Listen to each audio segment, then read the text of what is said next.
we're gonna play Citizen Sleeper, and also. Oh. Home your bed. I don't want to hear that shit. Hope everyone's having a good Wednesday thus far. Good middle of the week. Fuck August. I saw Cogswell yell, "Fuck you, August." Yeah. All right. No, a rough hot month. I started a new file, by the way, to do all the things I didn't do in this machinist run. And let's just say it's got quite a bit of differences. It depends heavily. The story of this game kind of depends heavily on the path you take, which I like.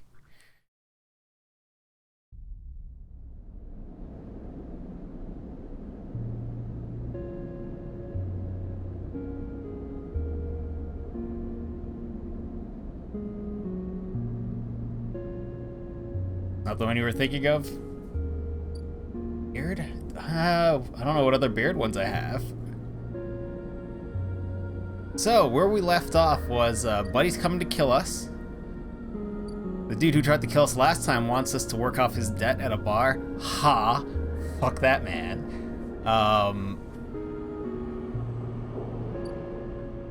We are gonna go do mushroom things, I think is what we were going to do, for the most part.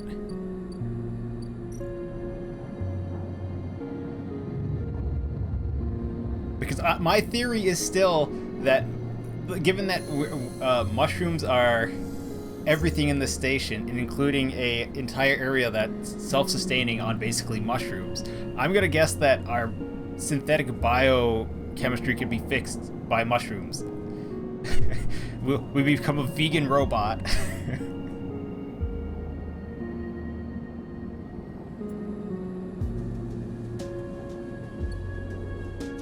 At least that's my bet.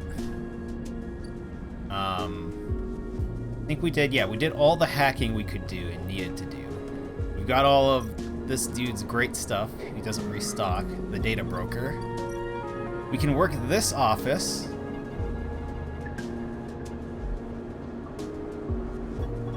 Collect tips. We can work for the gang is what it is. Thank you for the submission, Wormhole.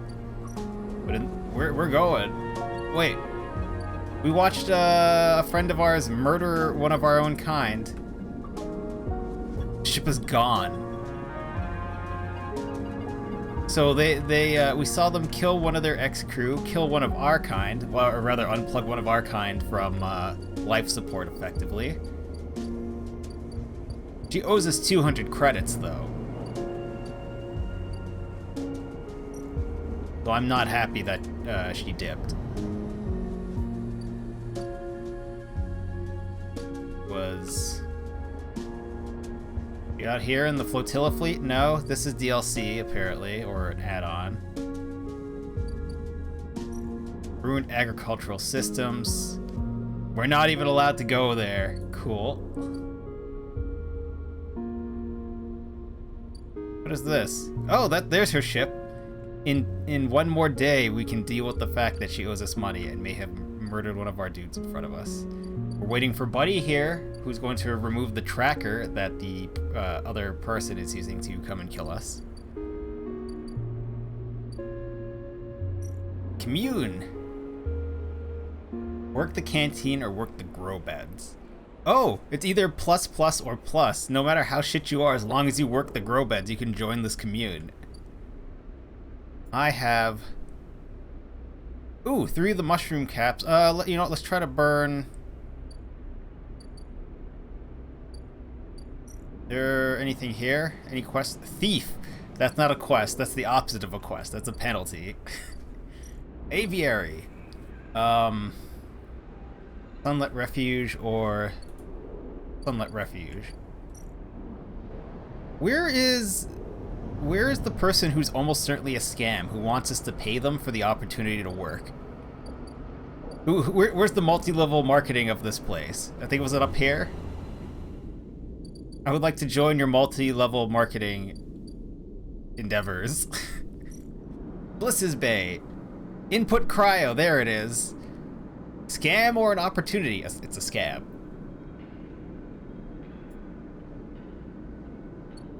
Let's do mushrooms. Let's do mushrooms instead of scam, right?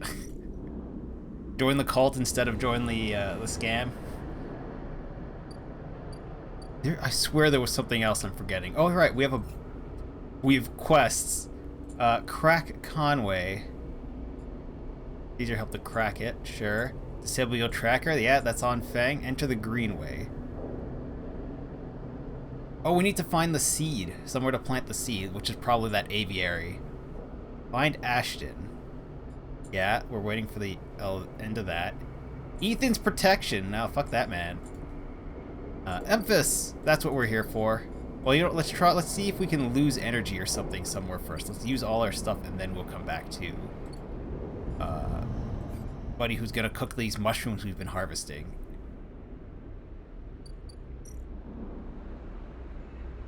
Sunlit Refuge.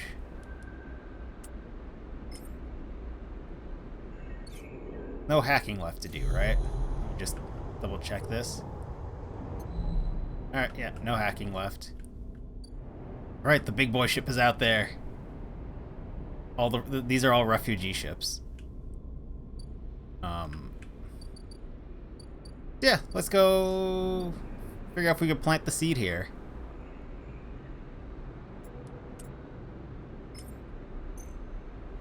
What's a 100% positive outcome look like? 3 sunlit. What does a neutral outcome probably look like? 2. Wonder what a negative looks like. Not that I really want to find out. Negative outcome is just +1. The layers of growth are overwhelming and the stench of the rot distressing. You do what you can for now.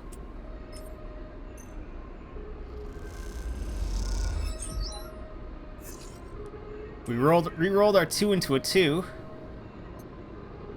Oh, I've got lots of stuff to sell. We're good. For money. Put the 2 in here. Hey! Any die we put in there now, we'll finish that, and we'll be able to plant our seed, probably.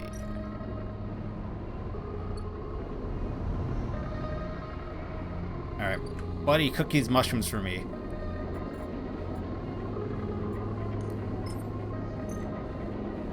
Emphas wants to make this old recipe. Emphas eagerly takes the bright yellow griot caps. He seems pleased with them. Leave. Story bit? What?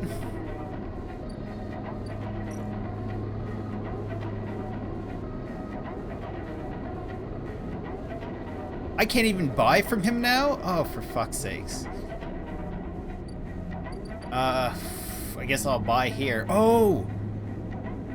Oh yeah, we're also waiting on this brew to happen. Bar shift, we're not allowed to buy food here either. Oh my gosh, am I just out of places to eat? Someone feed me. No, I would like to give you money for nutrients.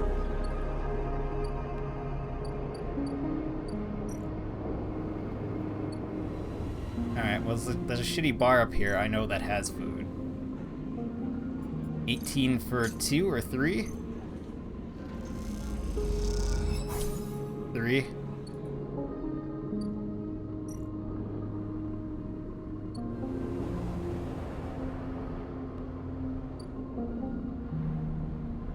Go back to our shipping container to sleep in.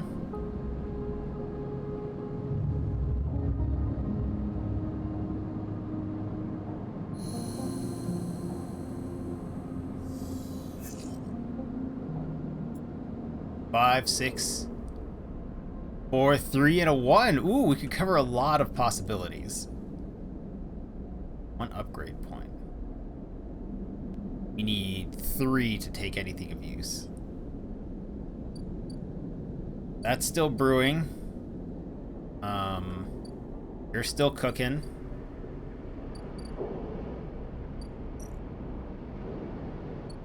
Across the Greenway.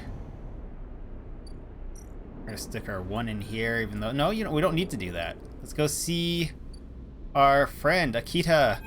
Hey, I saw you kill 2 peeps.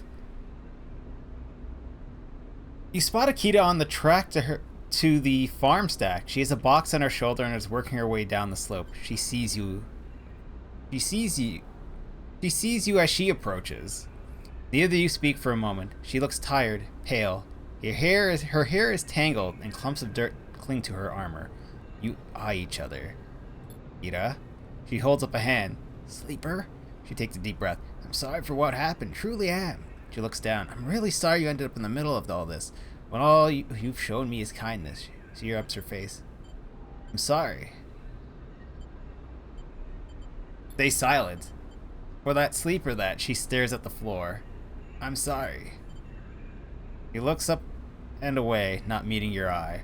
The sleeper was connected to a thing.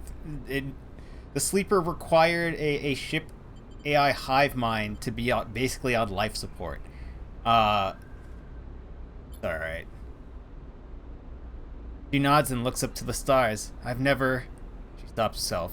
Thank you. Akita shifts the weight of the box on her shoulders. I've been preparing for... She grimaces. Look, can you come with me? It's easier if you show me? Alright, lead on. I don't think she's gonna kill us, so... Like, I'm not thrilled she pulled the plug. She threatened to pull the plug on that sleeper to get the other dude to come down and drop his gun. But... You know... there probably were other options than her pulling life support from that sleeper, but I guess we'll see what this is going. Akita leads down the dirt path between the pillars. There is a wind passing through the greenway. A quirk of the air currents the biosphere maintains, and it ruffles the leaves softly. The sound makes the silence more obvious, more complete. I was about to say there should not be a breeze on a space station that's not being made by, like, vents. You try not to think of the last time you were here. You have been trying to not think of it for the past few cycles. The image of the sleeper, sprawled, twisted open, connected to the ship mine, has been hard to forget. You realize Akita is leading you back there, back to the drum at the center of the stack.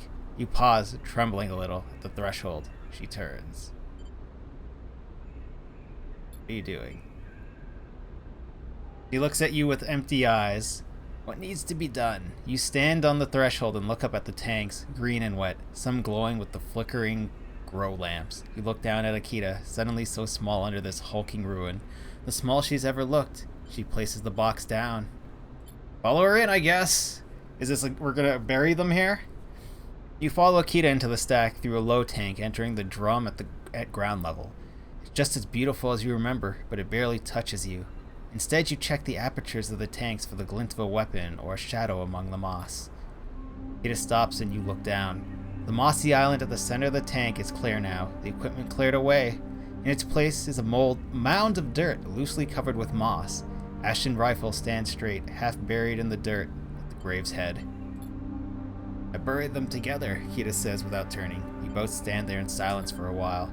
You think of a question you could ask about Ashton, about the sleeper.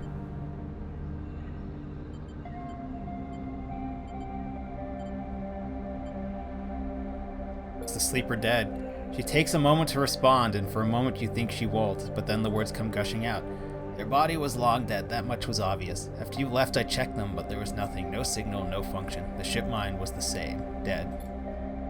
I don't know if Ashton's plan would have worked. He seemed desperate, but that doesn't mean it wasn't. She pauses unsure how to continue. That it wasn't a bad idea or wasn't a good idea. I don't think he was lying. You have to understand, I've had crew members double-cross me, undercut me, rat me out. That's the business. He wasn't a good person. None of us in this job are. And that's how we die. Alone. I'm sorry they had to die too. She stops, not sure what to add. It seems like she's reaching for something, but you can't quite get there. But she can't quite get there. You feel that gap between you, and as you do, it widens. The water drips, the moss trembles. You both stand in silence for a while longer. You feel it. Life creeping back in, the silence ending. Akita shifts her weight and then starts to walk out. You follow her, suddenly eager to be back out in the open of the greenway, to be away from this place forever. You stand outside and breathe the fresh air. You stare at the green leaves and the stars wheeling above them. That's it, says Akita from somewhere behind you. You can't think of something to say. You try to think of something to say, but can't. Akita puts a hand on your shoulders. Let's head out to the stars? Is she gonna be like, let's dip? Because that could be the end of the game. You turn You turn back to her. Please take this. She forces a handful of cryo chits into your hand. It's what I owe. She looks at you desperately. You look down at the metal bars. Ugly little things, you think. We're gonna take the money. I think we're supposed to be like, what you did was wrong when you pulled this plug and shot this man. But it's hard to say that, you know, Sleeper was probably not going to make it once they get to that state. Take the chits and turn without saying a word. You continue up to the track, and she doesn't follow. As you walk up the rise, the wind picks up and the leaves shudder. You walk faster, trying to outpace your anger. The chits are heavy in your pockets, and you hate them for reminding you of how little a life is worth. And yet, losing the credits would certainly not have helped us in any way. There's that.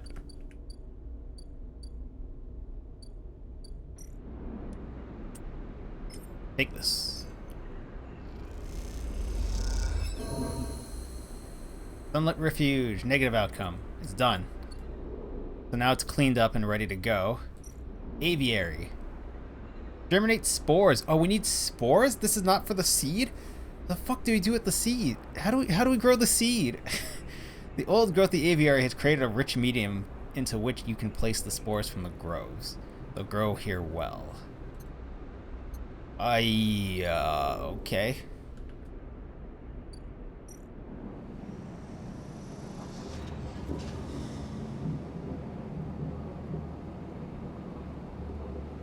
-1 condition, but +5 energy if we successfully steal the harvest. Okay, well that's tempting if I didn't have a -1 in that stat. We need to go get 3 spores? Oh, we have +1 to spore collection. How many spores do we get? +2 spores?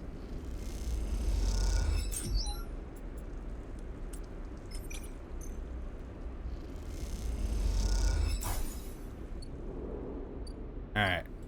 We can grow our spores, though.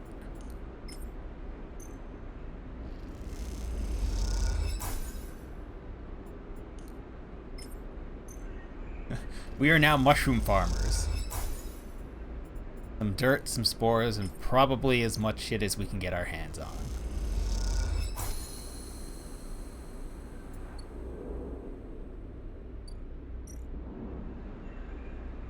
Fungal growth. The spores need time to germinate and spread to the aviary.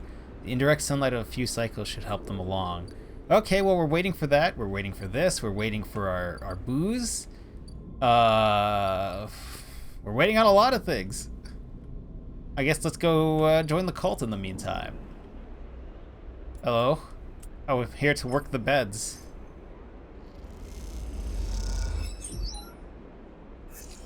Oh, wait, that gives us energy? We gained energy from working here? Oh, okay. Well, I guess that's not a positive result. Work is hard and unforgiving and frustrated. The bright attitude of the members irritates you. Is this place really so great? I mean, we're gonna join a self-sustaining cult as a robot that cannot ever be self-sustaining unless we invent mushroom cures to our problems.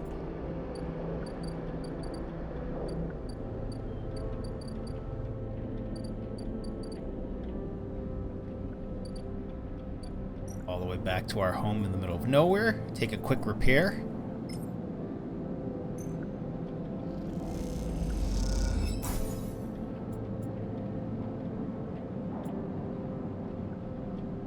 Maywick. Maywick is the person that's coming for us.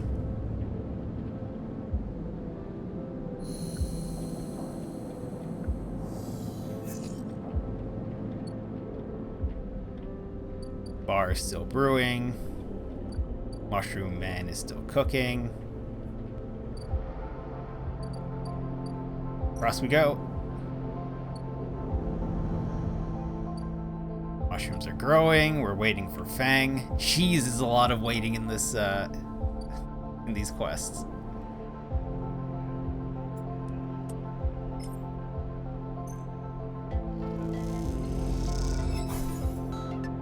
I reroll all of these. Cool, we got basically no change.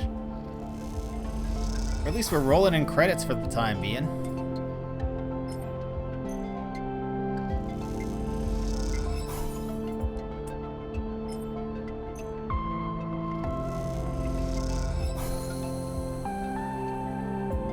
Now we're a member of the commune? Oh, we can sleep here. I guess we are a member of the commune now. Commune sleeping quarters, the Hyphia dorm. Work assignment. Commune members are expected to turn up for work assignment, and in return their needs will be met. So it's -1. Failure is energy, and success is energy. Neutral outcome, 2 energy. Okay, I mean that works for me. Rico. You head down into the Hyphia compound, following a blue-painted line that is labeled laboratories. The member you were assigned to work with told you they'd see you, but you still have no idea what about. Asked they to see you.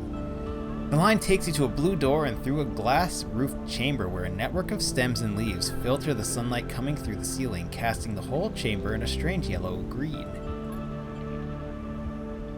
Peaceful, isn't it? Oh wait, what voice should we give her? Peaceful, ain't it? Distracted by the green, you miss the woman standing at the lab bench, camouflaged by the dappled light. Welcome to my sanctuary. She smiles. Come, let's talk. She says and beckons you closer. Who are you? Oh, of course, my apologies. Well, I should not give her my family. Of course, my apologies. She offers a hand to shake. I'm Rico. I run the botany program at Hyphenia. Botany program. Yes, the plants in the Greenway are vital to Hyphenia's continued existence. It is important we understand them. She lifts a tiny sample jar. Yellow spores dance inside. Hyphenia lives off the land of the Greenway. It's what allows us to live like we do. No one here pays or is paid. Truly communism. Truly a commune. We sleep here. We feed each other. We work for each other. Yes. Now feed me. I'm a robot. Rico walks away from the bench and waves for you to follow. She opens a small door and leads you down a glass corridor surrounded by vivid green. All of this, she says, gesturing to the overgrowth. It's kind of a miracle. He looks at you with bright eyes. What do you think really usually happens to plants on stations like this when they're abandoned? The Botany Bay? They die. Eventually, yes. They cannot live without intervention. She leads you left at a crossroads.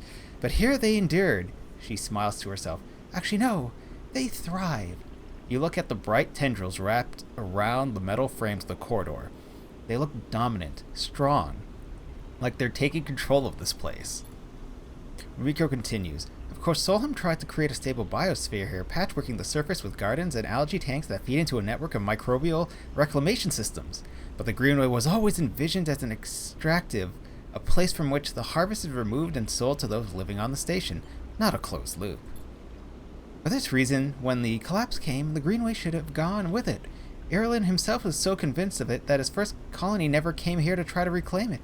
The Eye instead relied on outside favors and influences, shipments from the inner system, and small-scale agricultural systems like kelp and fungal farm stacks. And yet here we are, among growth and decay, a biosphere flourishing. When Hyphenia came here, we expected to find only vacuum-dried stalks and leaves, and perhaps some fungal colonies hidden in the mulch. But we found a jungle. With this, Rico hits a button on the wall and leads you through a large pair of double doors into a huge, impossible chamber.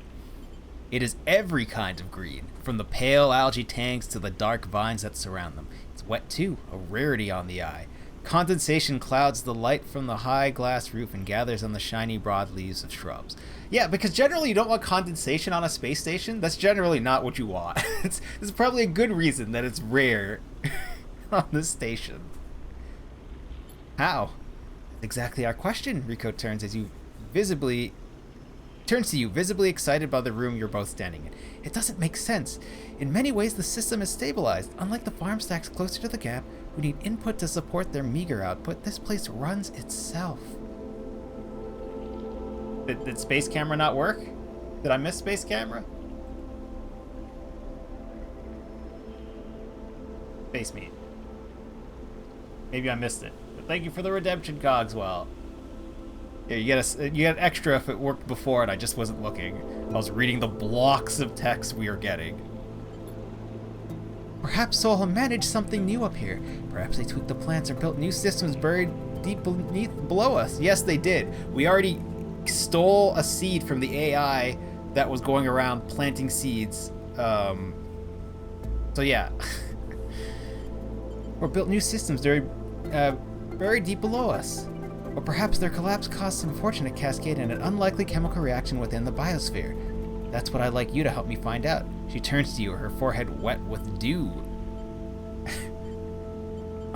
Aren't you the botanist? Absolutely noticed, but I don't need a botanist. Rico sits on a railing. These halls run deep, Sleeper, and I'm getting old. She stamps her foot on the metal grating of the walkway.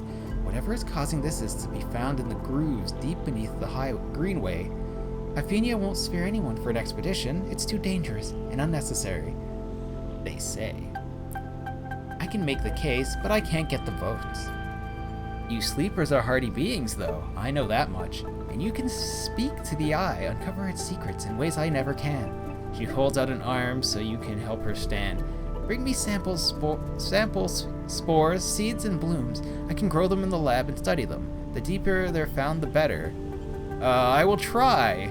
Thank you, she smiles, and thank you for listening. Can I give her the seed that's in my inventory? Rico leads you back out of the huge chamber and up through the passages. She's a little slower now and stumbles on the steps. You help her where you can. It's good to have new blood in the commune, she says. Many of us have been here a long time, and few come through. She settles back on her bench in the lab, stretching her legs. You go to leave. Come back if you find something, Sleeper, she calls. There are discoveries to be made. And you follow the blue line back up out of the compound, all the time thinking of that impossible magical grave. You drive. Will the cult protect me if someone comes to kill me? Like, will the whole cult rise up to be like, no, this robot is our bro? Oh, you need spores too? Oh, damn it, where do I grow the seed? It's fucking bullshit. All I want to do is plant the gardener seed.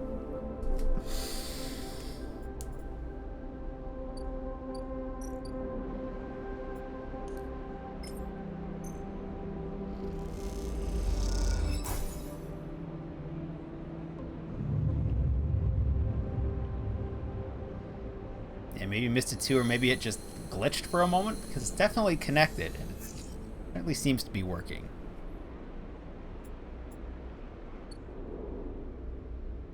Oh, hi, Feng. What's up? You enter the service dock. Feng is already set up, crouching among stacks of equipment. He's leaning over a terminal, bathed in a blue glow. He looks totally at home.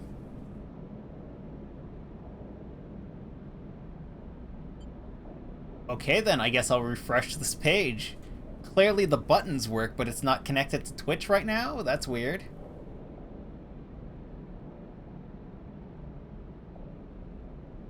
In the meantime, I guess I'll do this real fast, and we'll just have to... Oh, go right here. Yep, sign in with Twitch. I don't know why the page for some reason was still connected to OBS, but not to Twitch. Now it should work. I'm so confident it works, I'm not even gonna test it. I guess I will, but... What happens if I tell you to... I think, does cloaking stack with this? I don't really remember. That seems to be a big old no. This just overrides it. I gotta work that out. You want a flapping head of a half-invisible being, right? So anyways, we've met up with Fang here, who's also gets this voice by default, so that's perfect. Sleeper, what do you think? Turns out not everyone in Haven Age is set against me. A couple of my old system pals managed to ship me some of my old gear. He gestured to the pile of blinking hardware. Nice kit. Fang does a mock bow. Are we just here forever? Cloaking camera ended.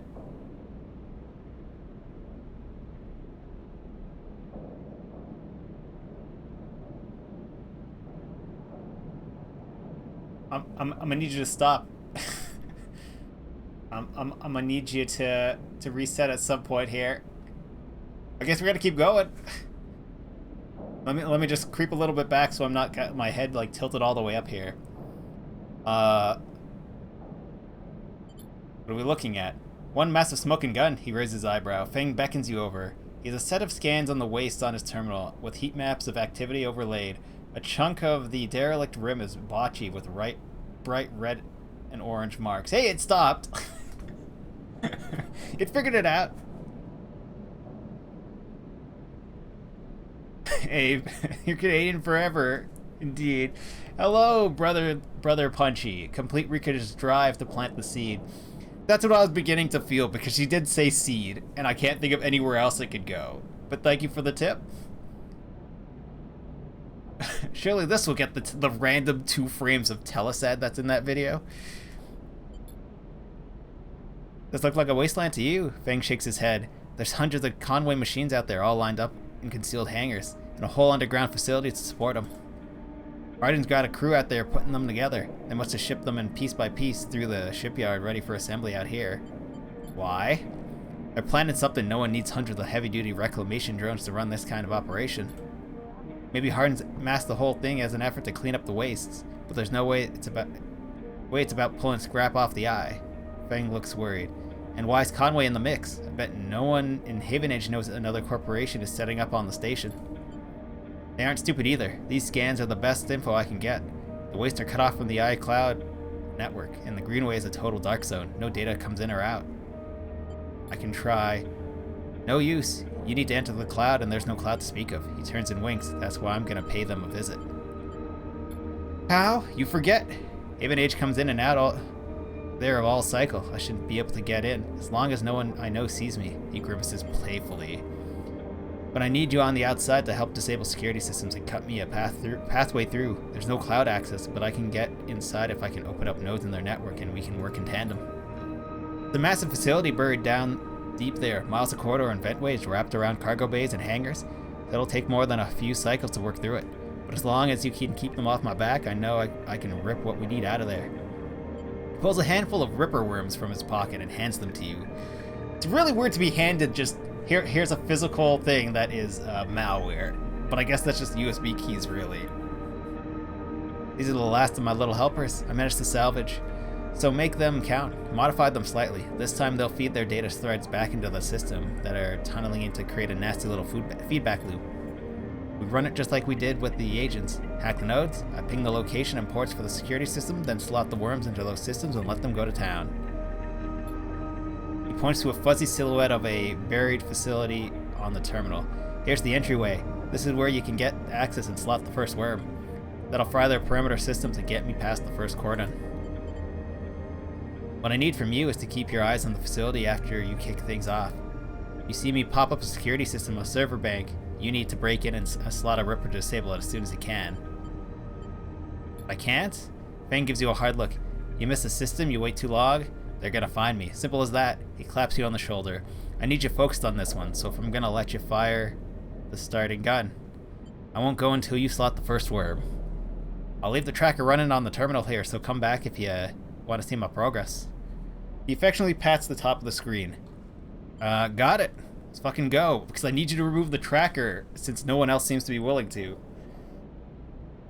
Don't worry, you can run these things. You can run rings around their protocols, I've seen it. Feng gets up. It's all in place, you just need to make your own preparations and slot that worm. He stretches. Just don't wait too long. I'm getting bored of all this sneaking around. Once I'm inside, I'll get the proof we need to end this whole thing, no matter what. Crouches to check the terminal. Can't take longer than 6 cycles on this thing, remember that.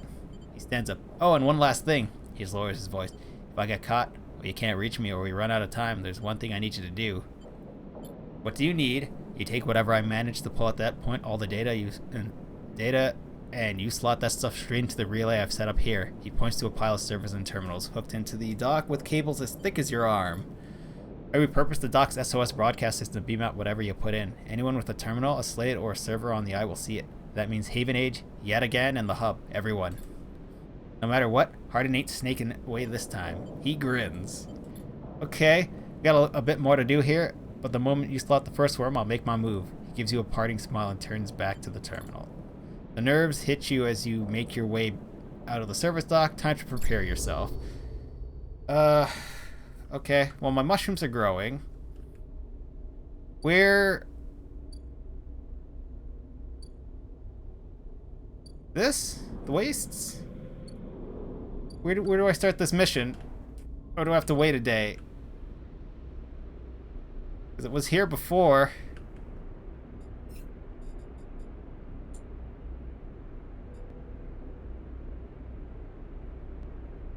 Not the first... Oh, we got a hack. Conway access.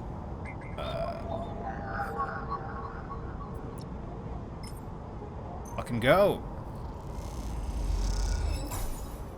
Facility access. The worm tunnels in and starts looping data through the node. The Conway facility opens up to you. Godspeed, Fang.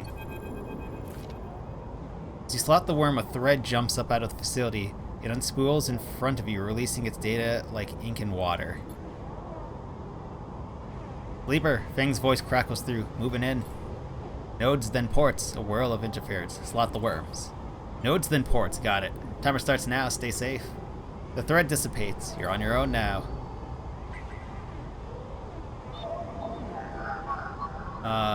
2, or an override on a 3. I don't have a 3. Bypass. Give me whatever it was. This node is linked to another security layer. Fang must be strong to get through. F1 port located. Ripper worm. First layer of security, a ring of doors around the central facility. The Ripper creates a feedback loop overloading the security system.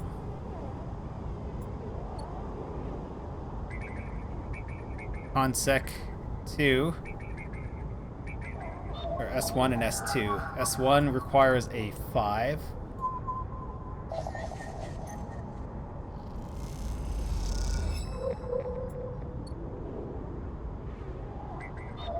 Oh, and we need to do both of them. S2 requires a 4. Sweet. I knew this good mix of numbers we had was going to be helpful for hacking. It always is.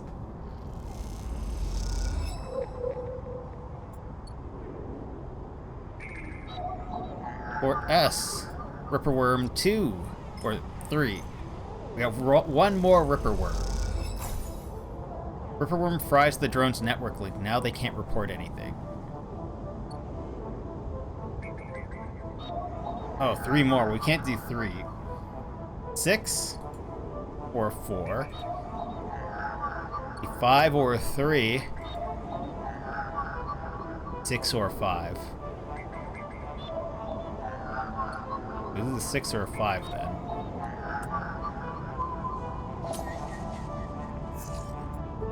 We got another 6. Sweet.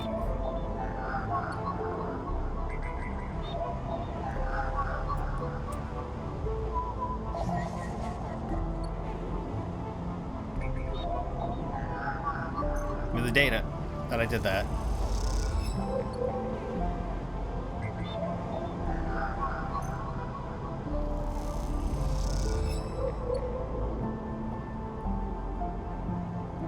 One more, that's gonna have to be another day. We're gonna have to take a sleep before that. Let me buy some food.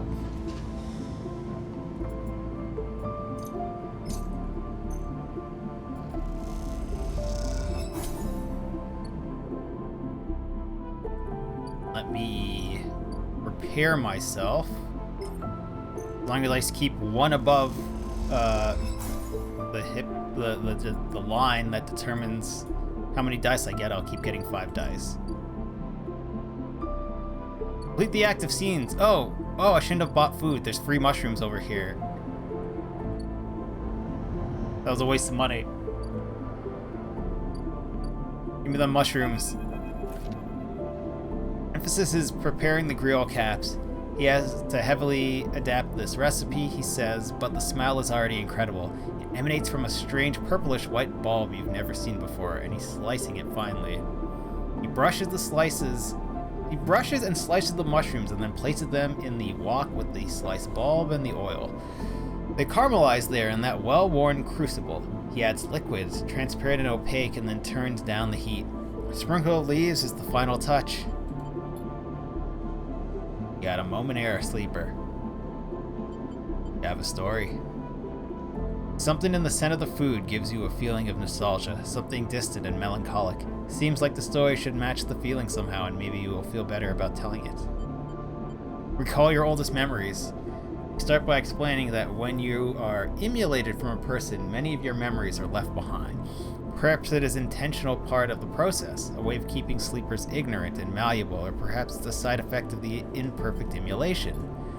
You admit that you don't really know. What you do know is that some memories survive, and that on occasion they come back to you, like shadows passing overhead. You detail one reoccurring memory, which, despite returning to you with enough regularity for you to think it familiar, always fades as quickly as it arrives. You struggle to explain the feeling of being whole for a moment that comes with this memory, and then how the wholeness slips away to leave you feeling like you've forgotten something important, but just can't bring it to mind. Emphas nods throughout, cooking as he does with deft and skillful movements. You start to trail off when you realize you can't find the words to explain how the memories you do have feel like both yours and someone else's at the same time, and how that always fills you with a certain sadness. A sadness of remaining forever unknown, even to yourself.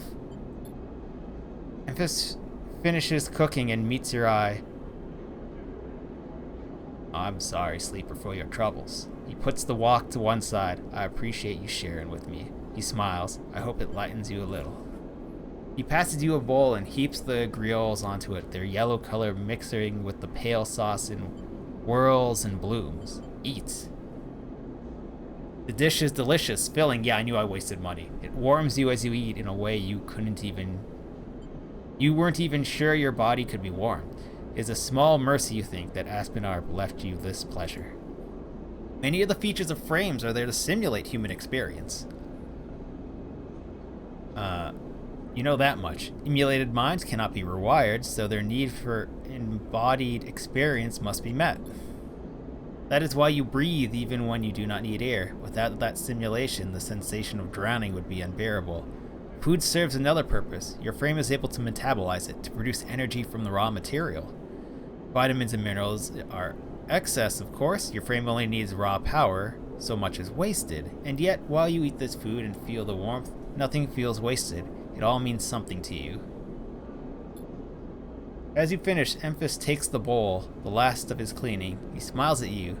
Neither of you feel the need to say anything anymore. Instead, you simply exchange nods and walk your separate ways back into the Bright Market, somehow changed. Okay. Are we...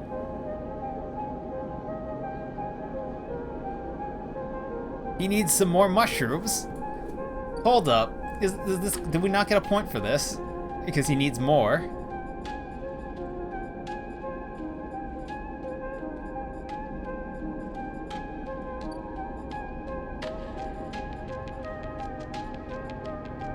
Flotilla aid, disable your tracker, build a home. Protection, get to know. Okay, so we need, bring him more caps. Oh, we need to bring a different type of cap. I don't know how to get those caps. Unless that's what my spores are growing into. Which would be great. That would be great.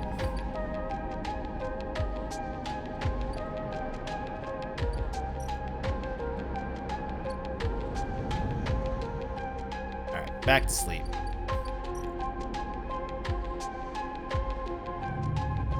We... Hopefully, if we do more of this cult stuff, they'll protect us from the dude that's coming to kill us. We can hope. Got a 5, so we can finish off this.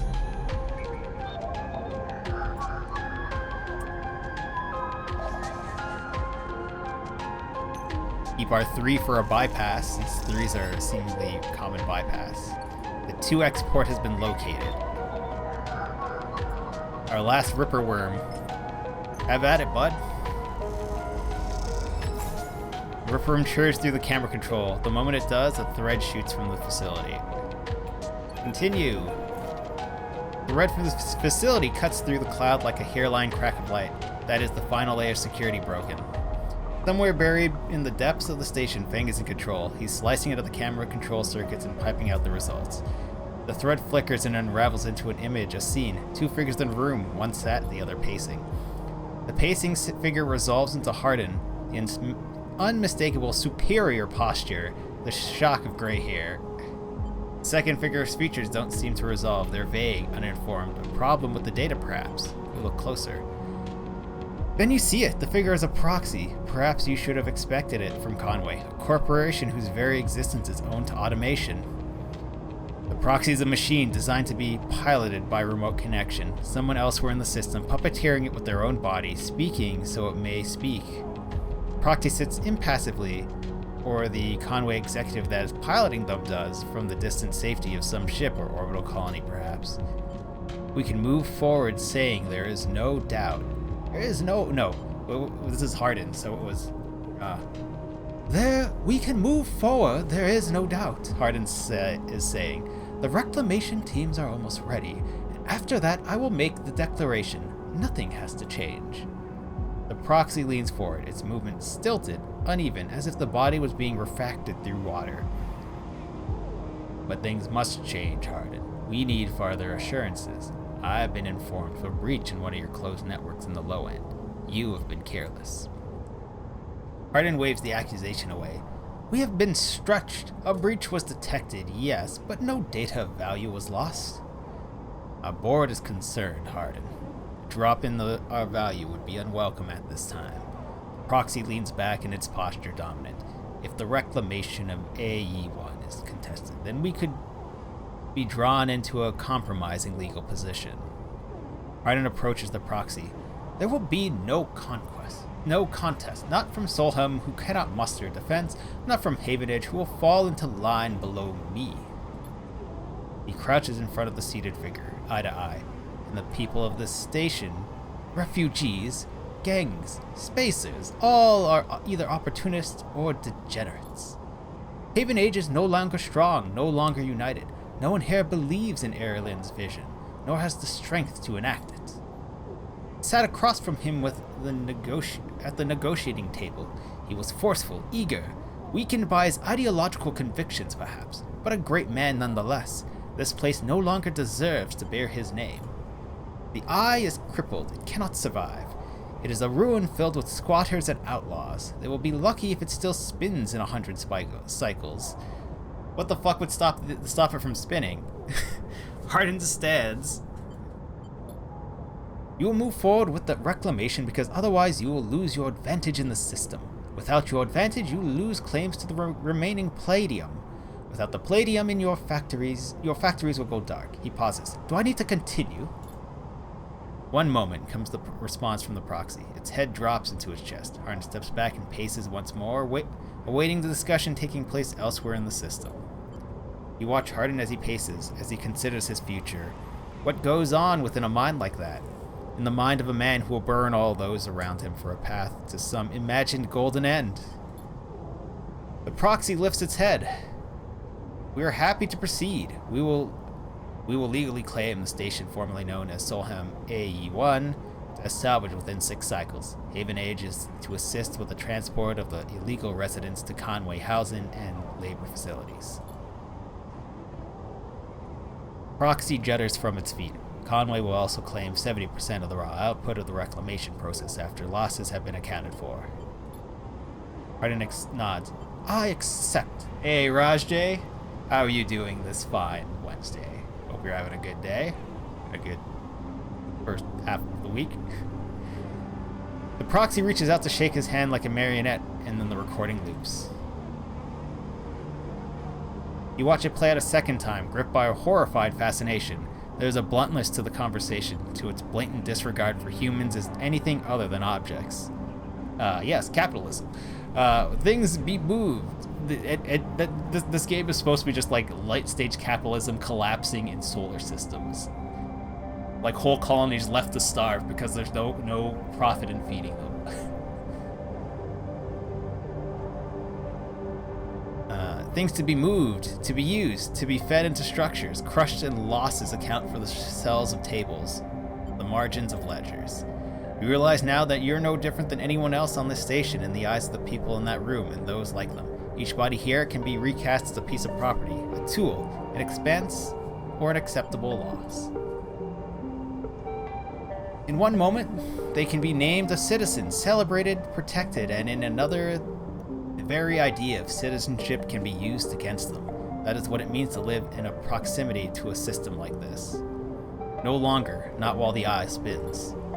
You gather the recording, pack it into a polygon of purest light, then you drift down into the service dock like a falling leaf and find the relay. It only takes a second to place the polygon of data, that recording, into the relay system being prepared.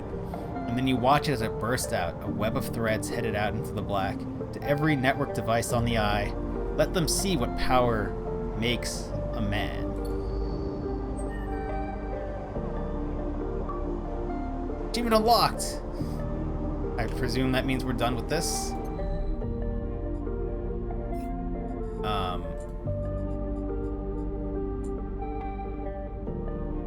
Wait for Feng to return. Great.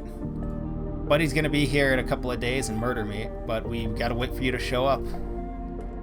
Just finally disable my tracker.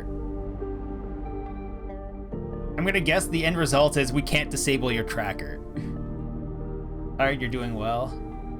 A new audio interface, a Focusrite Scarlett Solo. Oh yeah, with your Behringer's noisy preamp. Fair enough. I remember you talking about the Focusrite. I think Cogswell linked the Focusrite at one point too. I feel like a lot of people have been talking about this this piece of audio equipment. Oh, we should have 3 points. We have 4 points. Okay. Interface, engineer, or intuition?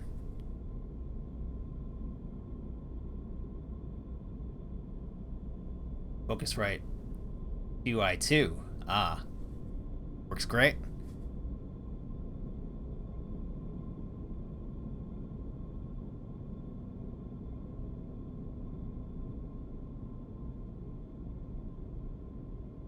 Okay, what? Before I decide what I need, let's see what tasks I actually have, because I gotta go back down here and grab some more shrooms. That's intuition.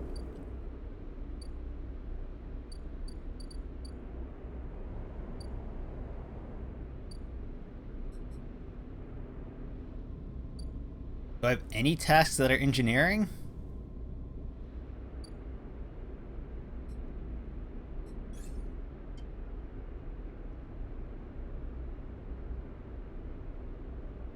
Oh, interface for hacking? Oh, we don't really need to hack right now. Though we do want to go into the Greenway at some point. So that's something we'll need later. Yeah, let's do intuition. Whatever.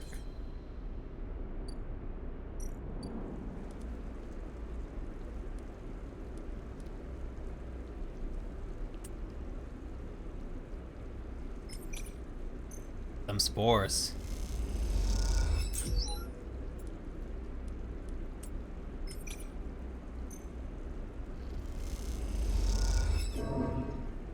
Minus energy. Oh. Alright, well, let's just do this one. I don't know why I put the 2 in instead of the 3 when I could just re-roll the 2s. I take these spores and then let me plant the seed. You recorded your new album. Indeed, you get Cogswell's brand new album recorded with a fancy new audio device. Your interface. Yeah, you can get Stellar Engine. Stellar Engine? Yeah, Stellar Engine. I got it right. I kept saying Space Engine. Stellar Engine. And many other fantastic albums at stephencogswell.ca or stephencogswell.bandcamp.com. It's cheap, but has good reviews. Focusrite from a bass player who teaches online, Scott Devlin, 5 years. Goes well with Power Amp combo.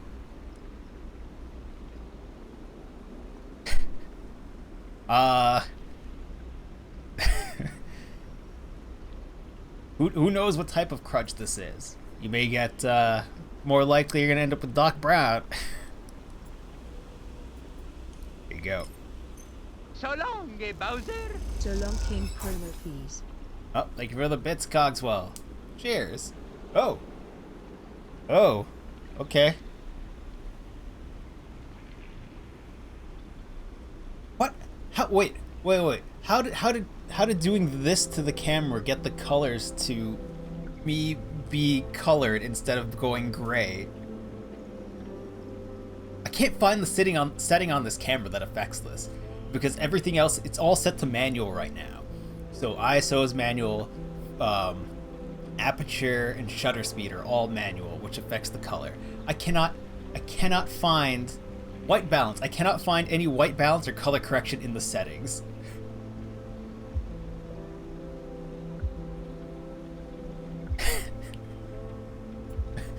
Fish player who teaches online, yeah. You're gonna find tutorials for turning Big Mouth Billy Bass into a speaker.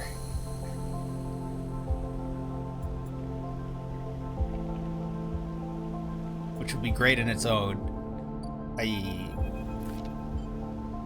Sleeper. Rico greets you without so much as looking up from work. I have some of yours here. Come see. She beckons you to a heavyweight looking console wired to a series of specimen jars, some of which contain your spores. What does it say? The spores you have here are a real cocktail, a selection of types from within the groves, but I've been able to isolate a few. She taps on one of the specimen jars. Here we have Trichroma. Wield the Techno Sword. Do I have a white piece of paper? No, but I have a mostly white bag that just says top quality services. Oh, it came out yellow because of my own color correction I've applied afterwards to try to fix some of the grayness. I will look up. I will have to search because I could not find any sort of color correction on this camera when I was going through the menus.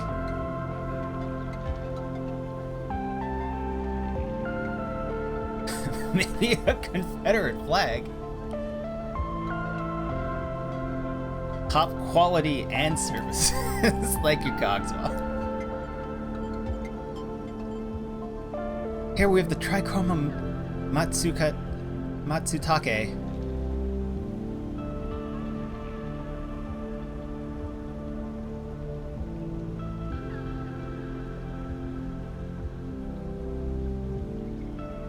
Oh, I was like, these don't look very green. I'm literally staring at it like, why didn't they change?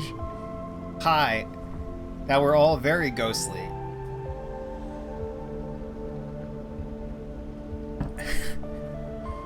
Rico breezes through the Latin and Japanese pronunciation as if it was nothing. A species Sohum somewhat modified for its use on the station. She brings up a panel on her console showing a chemical composition, all gradient bars and obtuse acronyms. It is the composition of the Sohum modified Matsutake spores. Am I supposed to understand that? Not entirely, no, but I think you'll understand this. Rico brings up another panel, identical in layout, but with wildly different colors and numbers. You see, this is what your Matsutake spores look like. They aren't the same.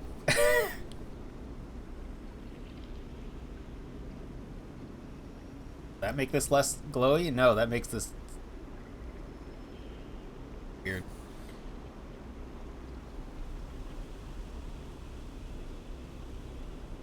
That is the conclusion, yes. Rico glances at the specimen jar as if they might have something to add.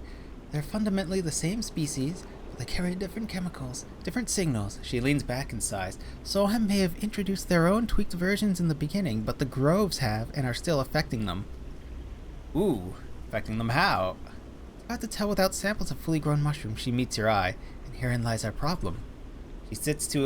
She moves to another desk where two trays sit side by side. The first contains nothing but plant mulch. The second you smell before you even look at it. The pungent aroma of the fruiting Matsutake, like rotting sodden overalls laced with an edge of spice. The Matsutake here are grown from Sohum stalks pulled from a spore vault in this complex. She winks. They're delicious, by the way. She sets them aside. The empty tray is germinated with spores you collected. No activity, no germination, nothing. But the groves are full. Like the Hulk. We have a gray Hulk, the green Hulk, the red Hulk. It would be the blue Hulk here? Or the purplish Hulk? Oh, that's weird. That side is way more purple than this side, or maybe it's because of how close I am to this side of lights.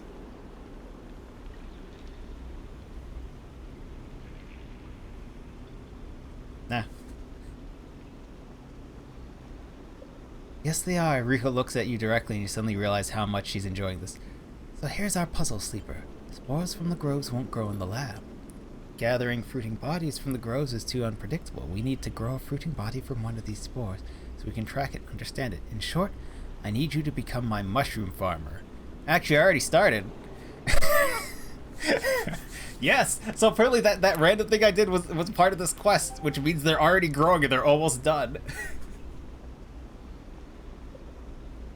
You're enjoying She-Hulk? I have not had the chance to go and look at that.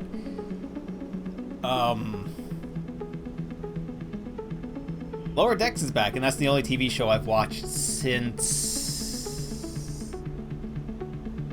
something ended. Since the last Star Trek, Obi-Wan or Strange New Worlds has ended. Westworld, you're almost caught up, Cogswell. Or no, you are caught up and it may not continue or whatever. Westworld has a weird path through.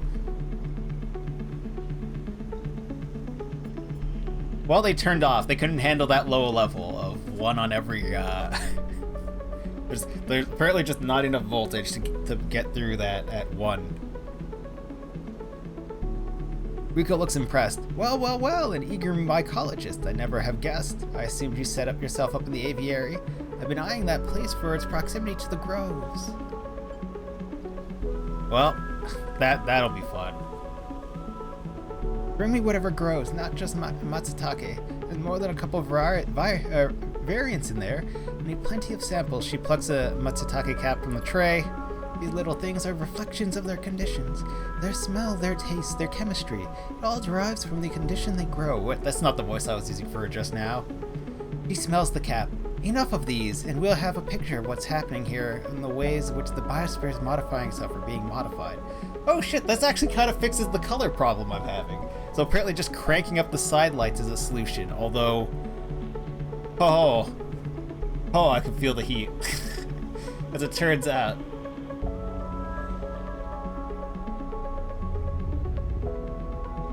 Turns out 300 LEDs is a lot of heat when you put up the full power.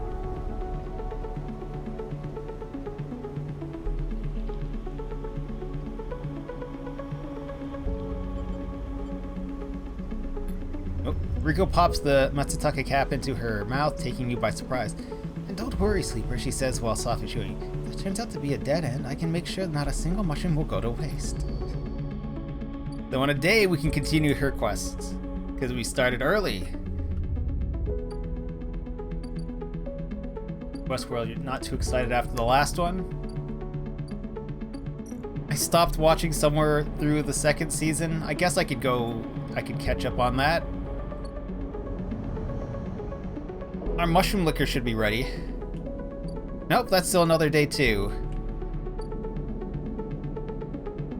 So my options are to spend this 2 doing what? Oh, we should get some energy. Oh! Lemon Mina! Oh, -1?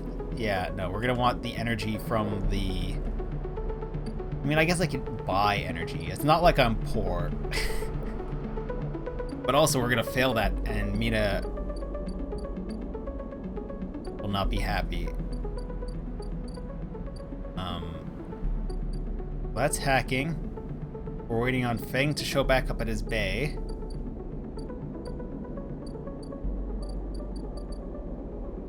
Fabricator. Oh, we can go work for the gang. Hi, sir. Patrol the ward. Plus energy or minus energy?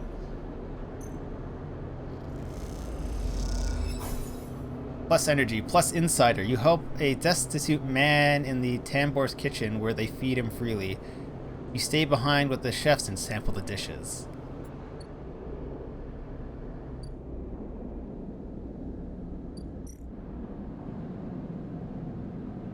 Oh yeah, I did hear good things about Sandman too. A lot of good television. I just television takes so long to watch television?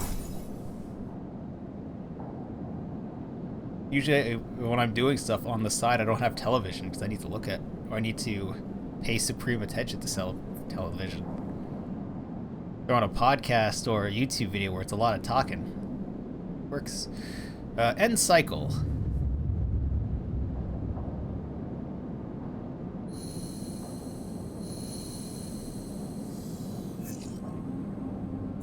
Oh, it's a lot of ones.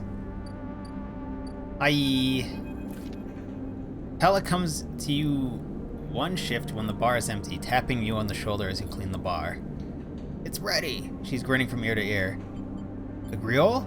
Obviously, she grabs you by the arm before you can ask anything else and drags you into the back room. The smell hits you immediately when you enter, a cocktail of rich fermentation and chemical sharpness. The room is warm and bright now. The newly installed lights make the place look clean, whether it is or not. Kyle has already pulled up a couple of stools around a metal crate where 2 glasses with a few fingers of pale griot inside sit waiting. Tala, are you gonna go blind from this? We're distilling mushroom alcohol in the back room of this bar is what's happening. She smiles. I haven't even tried it yet. You can see she's nervous. Yes. You both sit at the makeshift table. The slight strangeness of the situation makes you both jumpy. Tala hands you a glass. There, she says solemnly and knocks the glass back. You do the same. The first sensation is burning. A sharp nose-clearing blast of alcohol that has your frame querying whether you would like to activate safe mode. You gulp the drink back, and it's only then, behind the burn, you taste the earthy terroins of the mushrooms, the wood and the soil, left behind like sediment. Barely there. That's strong. Talon nods vigorously. Woof, that was heavy.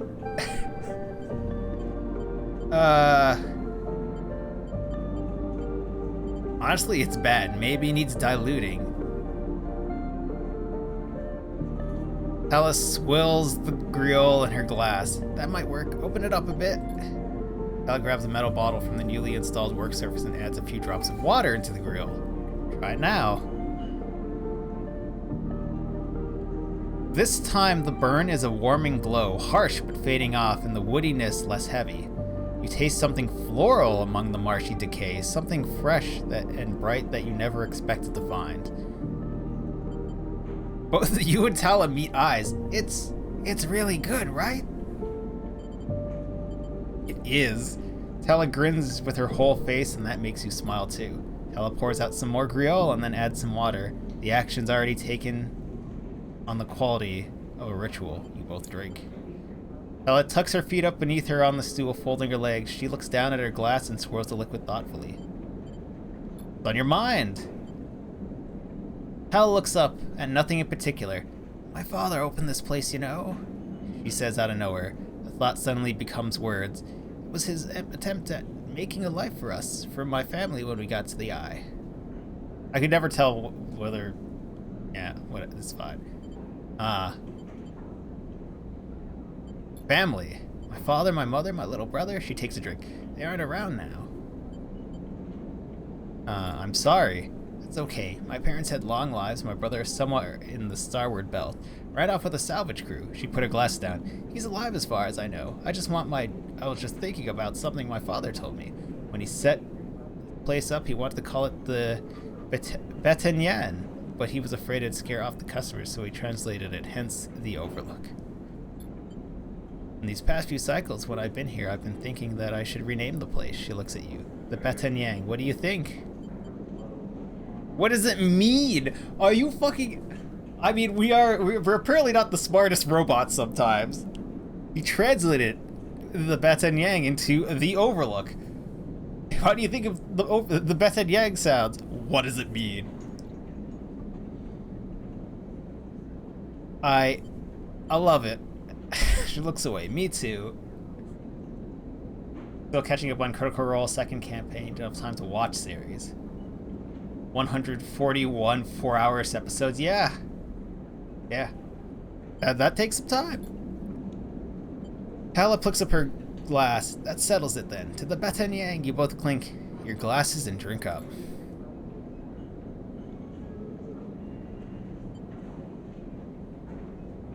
Tala hisses through her teeth. Still harsh. She laughs and suddenly grabs her shoulder. Oh, Sleeper, I totally forgot. She stumbles to her feet. She lurches over to a corner of the room covered with a plastic sheet and whips it off like a magician performing a trick. Is it the kitchen? Yep, beneath it is a neat little kitchen, a sink with a work surface, a compact oven with a hob. Your kitchen! Oh. Oh, did we promise that we were going to work at this bar? we joined a cult, though. I'm sorry, commute. Just to give you time to respond. You can come make stuff anytime you want, as long as you promise not to raid the mushroom farm. Need those for the grill. I was thinking too that if things pick up, we can start serving proper food in the pretend. Batanyan. She laughs. Do you like it? Perfect. Tala gives you a hug and quickly stands. I'm sorry, I'm just glad you're here. Me too. As Tala tidies away the glasses, you inspect the kitchen, checking that it all works. It's small and salvaged, but after what you've had to put up with it feels like a dream come true. A hobnob job. Later, when she's down for the day, Tala comes back through the door, and you share a glass of the good grill, the one she didn't distill.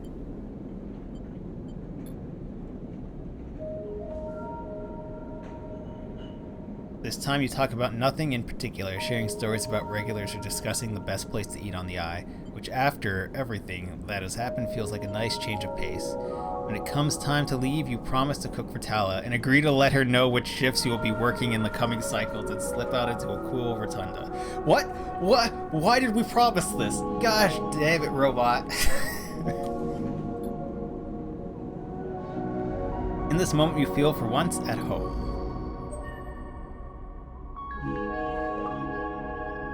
Even unlocked. Right, well, we now work at a bar.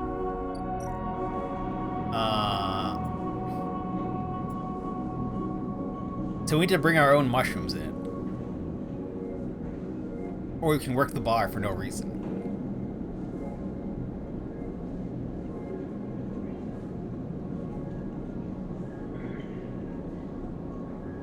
Oh, wait, no, I can cook mushrooms and eat them. Oh. Okay.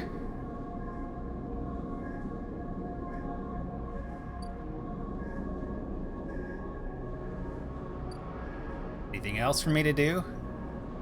No? To our mushroom farm. Hello, mushroom farm. Harvest mushrooms. The fruiting bodies are appearing. Grills are easy to find, but Matsutake and other stranger types will require extra effort. Take your pick.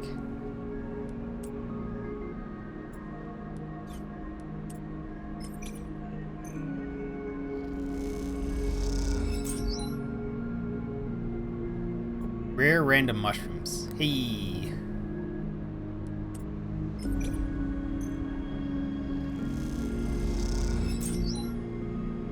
What did we get? Club head caps. Strange unidentified club-shaped fruiting bodies. Okay. Roll. Oh, we got some good rolls here.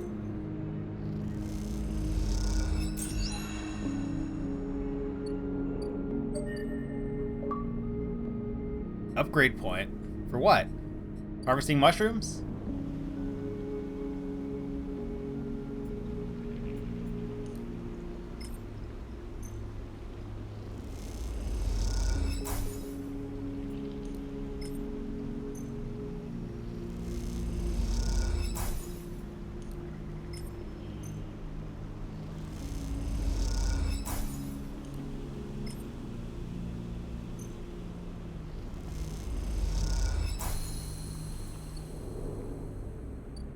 Alright, Rico. Rico.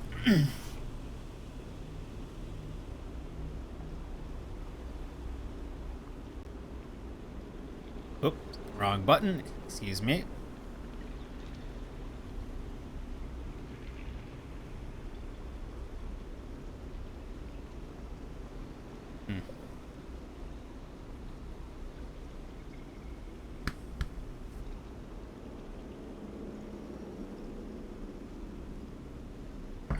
Rico meets you at the entrance to the lab, leaning on her crutch with a glint in her eye. Walk with me, sleeper. I'd like to tell you a story. She makes her way down the corridor that leads back up towards the main commune building. When people first crossed what we call Founders Gap into the Greenway, they did so against the wishes of Andre Erlin. At the time, Erlin was trying to stabilize the Union and establish control over the Eye in the wake of Solheim's collapse. It was chaos, competing factions, failing systems, and so many dead and injured from the riots. That was his priority. Listen. We both crossed through a glass-covered roof tunnel, the greenway outside crowded with vines and branches, drappling the light. Erlin had written the greenway off, cut off from the rest of the station and linked to a broken spoke. He claimed it was only a matter of time before everything here would die. He refused to let anyone abandon their duty to the Union and cross. They were traitors to the cause, or as good as one. Rico continues, making her slow but steady way into the inner gardens of the commune.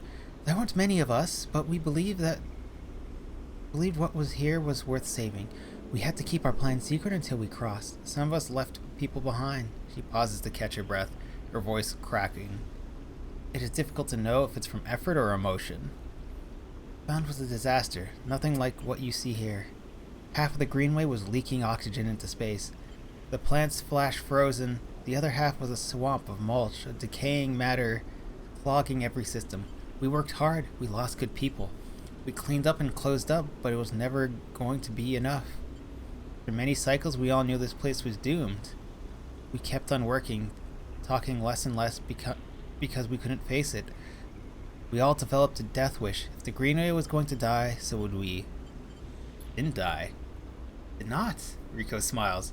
We crossed some invisible boundary, tipped some biological scale, and the Greenway started to recover. Plants flowered, crops sprouted. For the first time, we reaped the fruits of our labor. Rico smiles, looking up at you. We thought it was us, that we managed to do it just enough to end the cycle of decay. Thought we'd save the Greenway until today.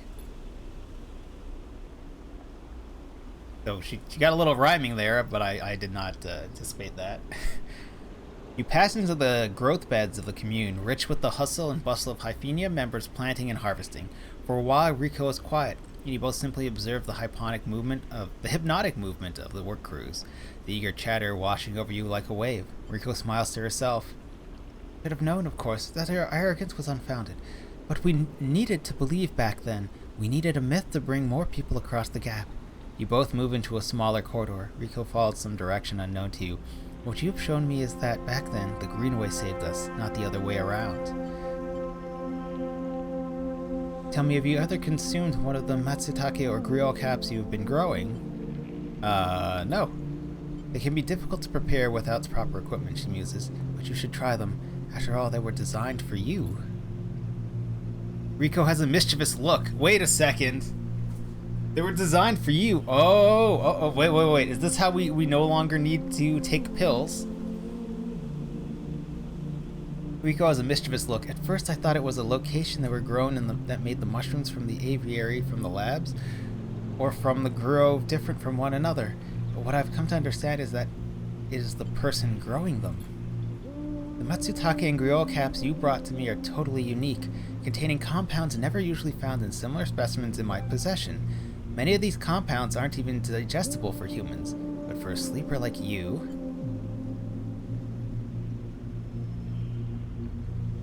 That would explain why the bar mushroom spore... That would explain why the alcohol tastes so awful.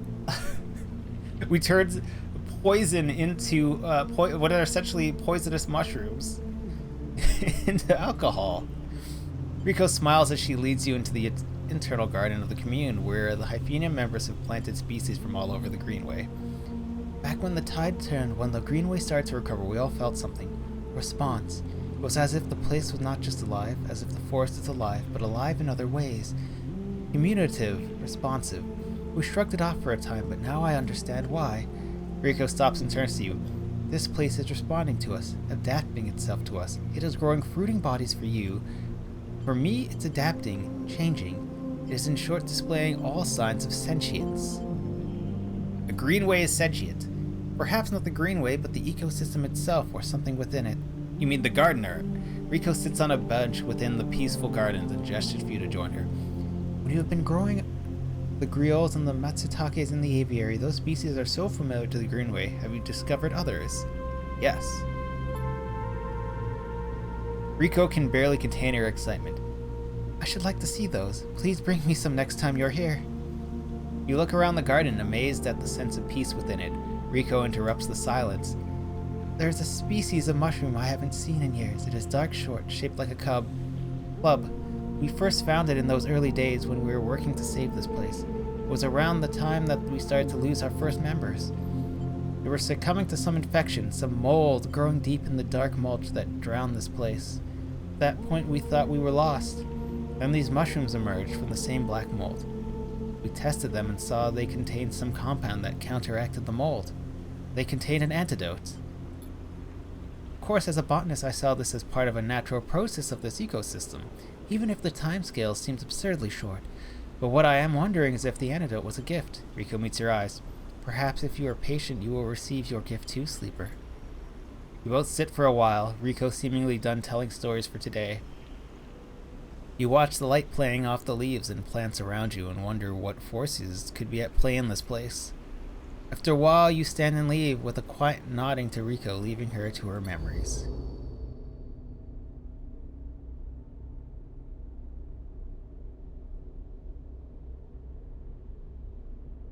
Hold up, I have the mushrooms. You need 3 of these. I could probably get you 3 of these today.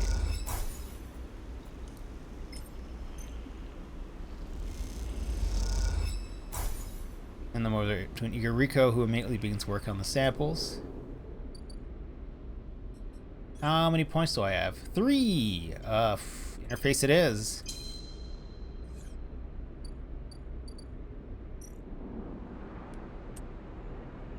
Know it. We harvest all our mushrooms.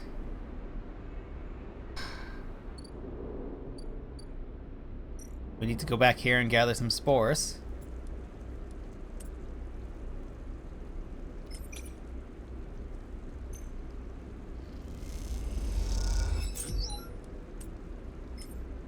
We're a mushroom farmer now, huh? This is how we're gonna spend our lives? We pick up mushrooms, we plant the spores, we grow the spores, harvest the mushrooms, we go gather some more spores.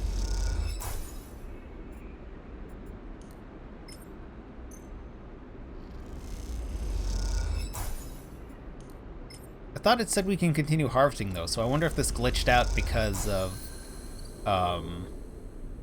something else. So I can wait 4 days, I suppose, to continue this quest. Sorry, 4 cycles.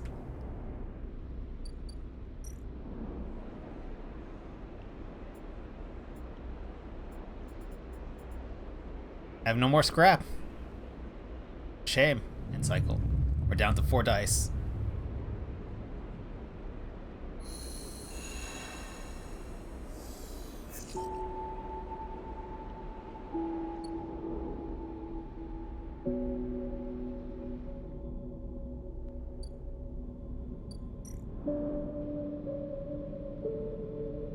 Need endurance to gather the scrap, which would almost certainly let us repair ourselves.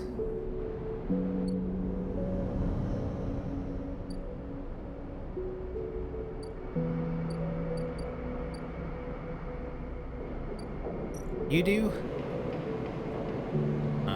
Money. Or steal a shipment.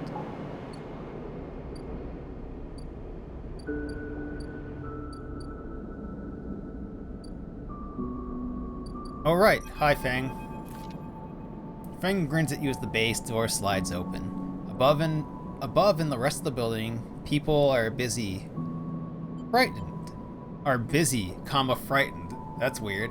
They speak in hushed tones and organize endless meetings after endless meetings. Haven Age have avoided a full-blown crisis for now, but change is coming. Fang is in good spirits and bundles you inside before you even have the chance to greet him. That was the slickest operation the station's ever seen. He hugs you firmly. You made my job easy. He shakes you by the shoulders. I'm so proud. And I got to watch through the cameras as Haven Age security that weren't in on it assaulted the station. One of them straight up whacked Hardin with their pistol. It was beautiful. What are they gonna do with him? Given that he tried to literally sell them as essentially slaves to this other company, I think Space Lock is a good place to put this man. I'm not sure anyone knows, but he is cooperating in dismantling his operation and scaring off Conway. Maybe they'll exile him when they're done, or hand him over to some core authority. Ben shrugs. I know he won't be an issue. I'm gonna be focusing on systems for a bit. He shakes his head, seeing that's my actual job. He points to the ceiling. The people upstairs weren't so happy though. They've been fielding questions about the state of the eye right and left since the recording got out. People are scared. Not surprised. Yeah, this whole thing hasn't exactly won many fans in the administration. But I think in the end they'll agree that outing Hardin was worth it, whatever the methods. He touches a stack of hardware. The eye is old and it was never meant to run like this. The master control points that Erlen and Haven H installed. They keep it spinning from the rim. That isn't ideal. But if you're asking me if the eye will stop spinning next cycle, no. He smiles. And me and a ton of other skilled people will be working to stop it happening in the cycle after that. When you say stop spinning, why does the space station losing momentum so rapidly that it could stop spinning in a year? Where is this station located? Are we in an upper atmosphere in a gigantic space station?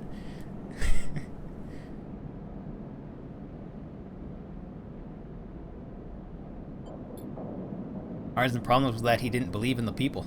He believed in systems and their ability to shape the world around them. Feng squeezes your shoulder, but as far as I'm concerned, people should be the ones running the systems, not the other way around. Anyways, Feng raps on the side of his terminal. I know you didn't come down here for the lecture. My tracker, I haven't forgotten. He produces the thumb drive. Oh, Will's just getting started live now? That's a surprise. He produces a thumb drive. I managed to finish the code solution I showed you. It's a modified Ripper worm, one made to deactivate the tracker of yours. But in the time since I got it back, I added something extra. The tracker of yours doesn't just show Espen Arp where you are, it transmits data about the state of your body, your current condition.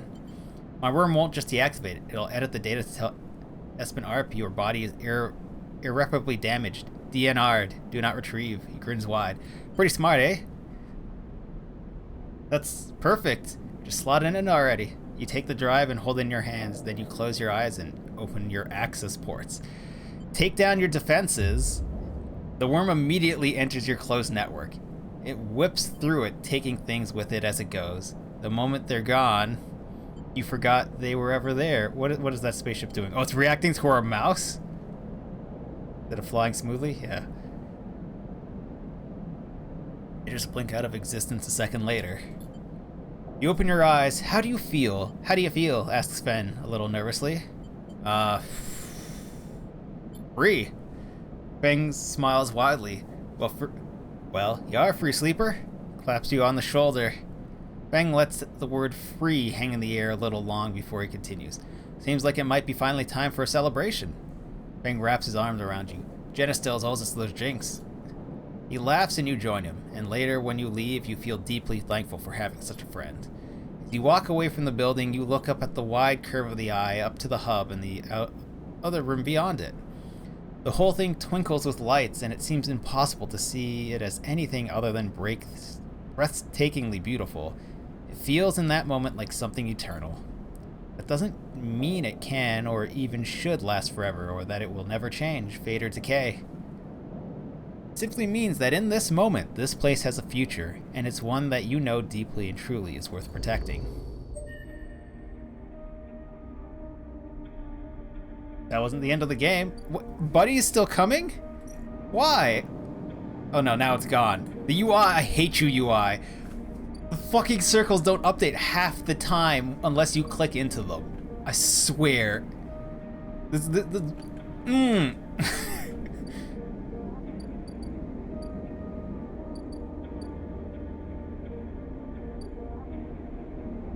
Ethan, cynical bounty hunter. Compressor is almost empty when you enter. A couple of scattered patrons in the booths and a lone bartender. The bartender recognizes you and immediately when you arrive nods, you returning the greeting.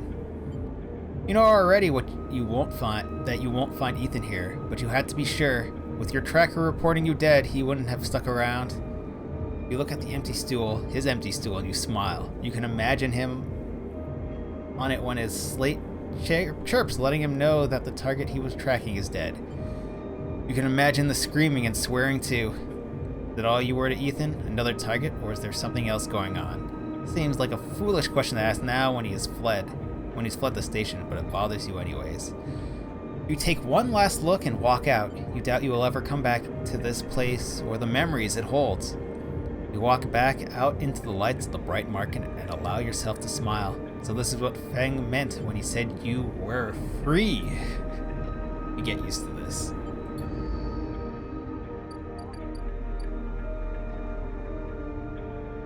Now we're just living on the station, right? Like nothing else has changed really.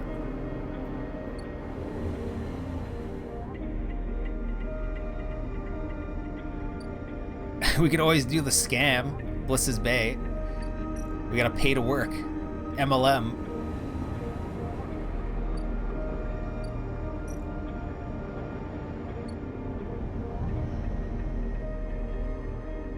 Our mushrooms are growing.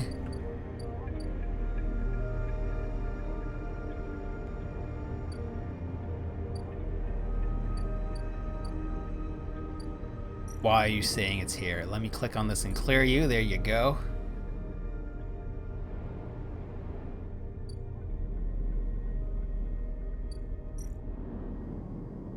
Oh right, we should bring you some griots. Cool story. What other drives do we have? We're in the Greenway. Flotilla aid, get to know Emphas. Oh, right, you need caps as well. Man, everybody needs these mushrooms. Help Lem work. Right. We could do that. We could do... Honestly, let's do the MLM, because I don't know how that's gonna go. And we got the cash.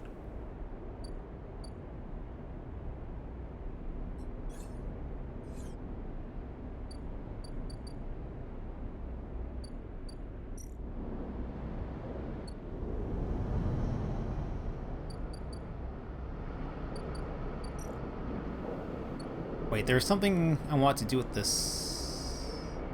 You know, let's just go up. Send to the hub.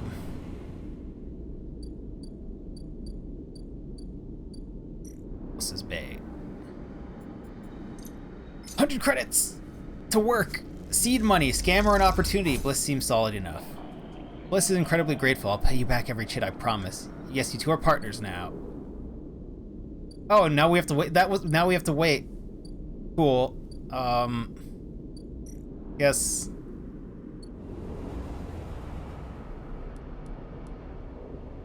I guess we go watch the child. Come on. 6. Go.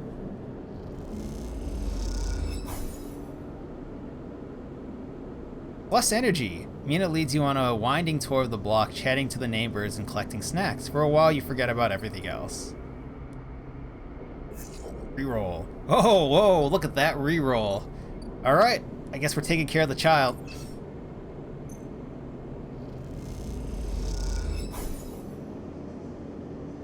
Yeah, we got some more snacks.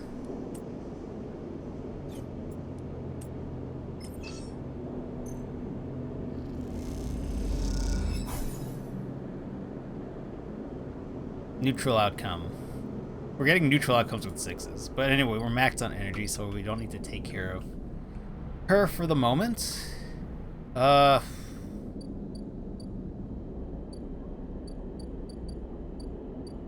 Otherwise, we can go work for the gang.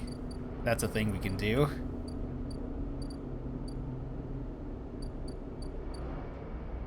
We can go gather some more spores for later. Since seemingly we're going to need another set of 3 sooner than later.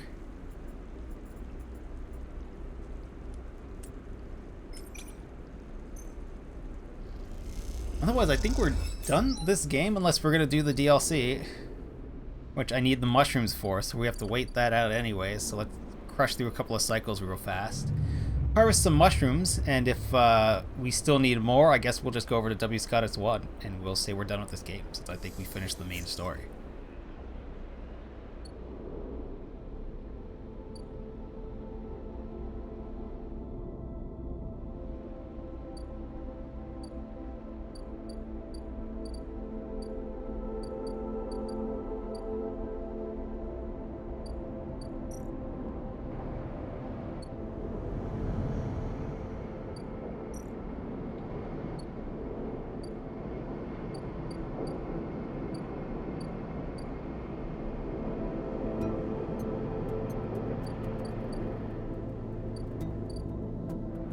Maybe I should sell some of this data.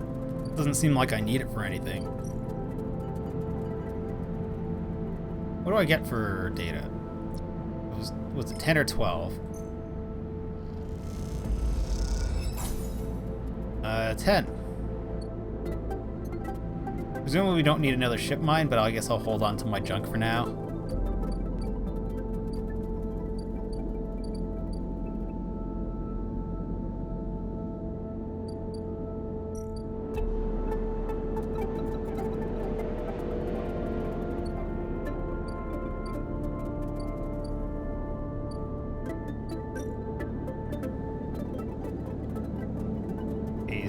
Up to 25.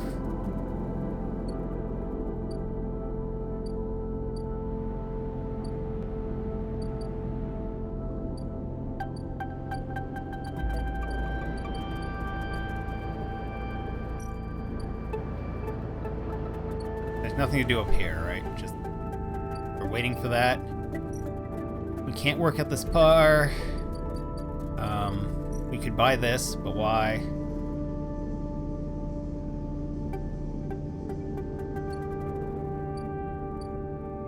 Unless zero-G sleeping gives us something, we don't really need to do that house. Hi, Lem. I have nothing else to do other than watch your child, so I'm here to watch Mina. Okay. She's asleep, whispers Lem. Creeping back out the unit's tiny bedroom, slamming the door shut as he does. You're perched at a thin bar in the main room. The slate in front of you is still glowing with Mina and your drawings from the cycle spent together. There is a ring, the only world Mina has known, with stick figures standing out along its edge. The tall one is you. Drink? Asks Lem, producing a worn-looking bottle of Griol from under the bar. Everyone's just drinking mushroom alcohol, I guess. There's not much else on this station. Its contents glowing ember in the fluorescent light. Sure, take a drink. Lem nods and glugs a few figures into a couple of metal tumblers, then sits down with you at the bar. Cheers, he offers, as you clink the metal containers together. You know, we actually have something to celebrate this time around. Lem gives you a sideways look. I made the assembly team on the side reel. He grins broadly. Clearly he has been desperate to tell you all cycle. Amazing! Lem holds his drink. Couldn't have done it without you keeping an eye on little Meanie back there. Lem shifts a little on his stool as he looks uncomfortable.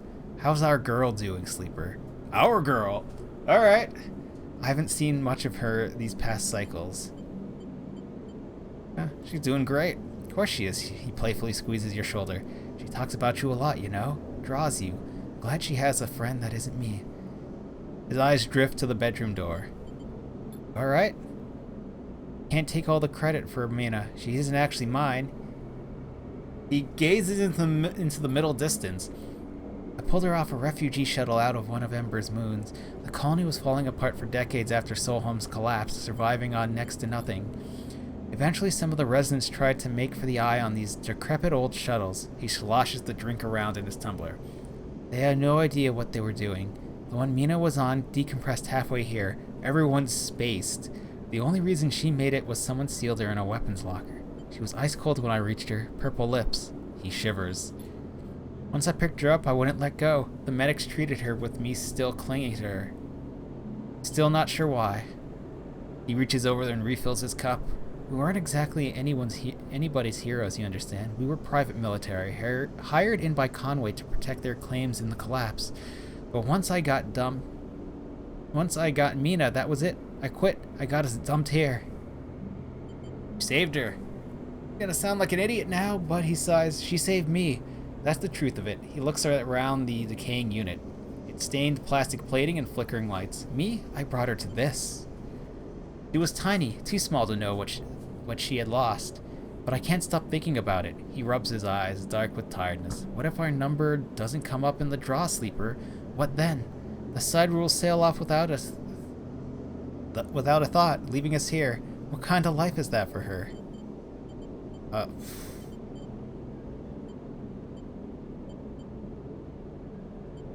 You'll manage.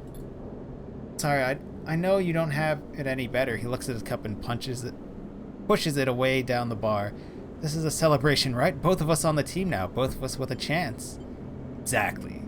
Imagine all three of us riding the side real horizon out of here to a new world. So, the raffle for getting on the ship definitely is a scam. He looks into his glass for a moment.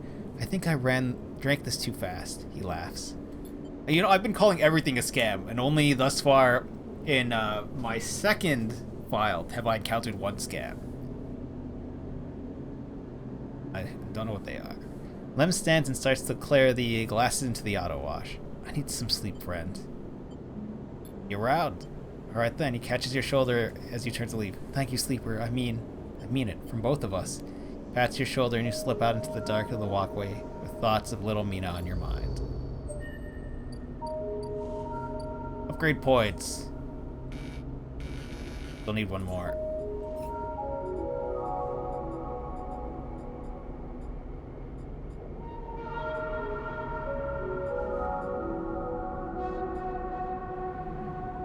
Is there no quest or push forward other than to work this? Dice? 'Cause this is just repeatable. None of these are quests. Oh, you know what? We can join the gang.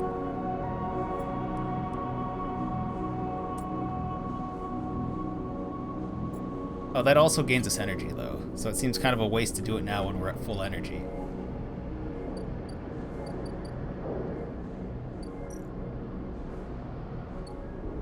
We can just go pull up some mushrooms and start this other quest line.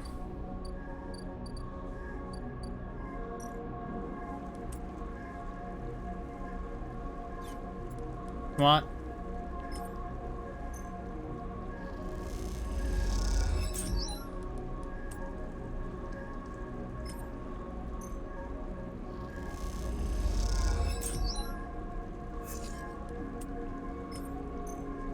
Alright, so we can at least start this quest line. Yeah, I don't think anything else is gonna pop up. We'll sleep this real fast. Cap. Cap.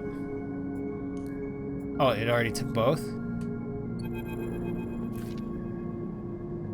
You came! Peak smiles as you walk into the climbing Briar's cargo hold behind a gloomy Esh.